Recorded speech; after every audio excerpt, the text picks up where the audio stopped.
Okay, the last video I wanted to do for your new packet was reviewing two things: equivalent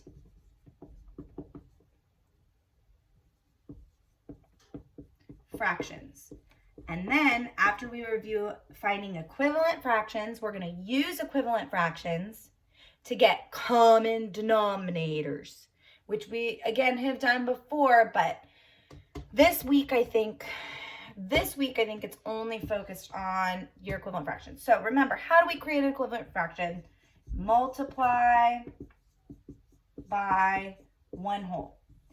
If I multiply by 1 whole, it's the same on the top and the same on the bottom. You can multiply, or divide by 1 whole. Multiply or divide by 1 whole. Same on the top, same on the bottom. So if I give you 1/3, well, I can't divide 1/3 by anything, but I can make a lot of equivalent fractions. If I have 1/3, like so, okay, I am going to multiply 1/3 by 1 whole, 2 over 2. 2 over 2 is a whole, right? 2 pieces out of 2 pieces. What do I get? I get 2/6. So now, if I take that 1/3, when I multiply by 2 over 2, I'm actually cutting this into smaller pieces, because with fractions, you're really dividing. Remember what that line means? Divide.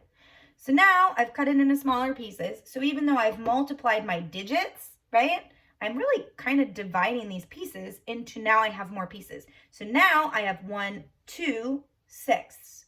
They're the same. They are equivalent. They're equivalent. I've created an equivalent fraction. This is why when we simplify, we're going backwards. When we simplify, we're dividing by 2 over 2 to get 1/3, which is my biggest piece, your biggest possible piece, okay? I can do it again. Multiply by 3 over 3 this time. So now I'm going to have my little guy here, and I've got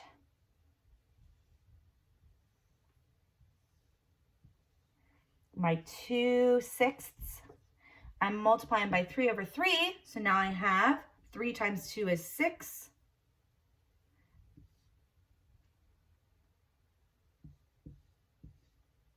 Six times 3 is 18. I'm just thinking how many cuts I'm going to have to do here. So then I have to cut each of these pieces. Whoops. 1, 2, 3. 1, 2, 3. 1, 2, 3. 1, 2, 3. 1, 2, 3. 1, 2, 3. Now I should have 1, 2, 3, 4, 5, 6. 6 slices out of 18 slices. Is it the same amount? Yes, it is. These are all equal. Okay? So that's a quick review on your creation of equivalent fractions. And I'm going to do one last video on common denominators.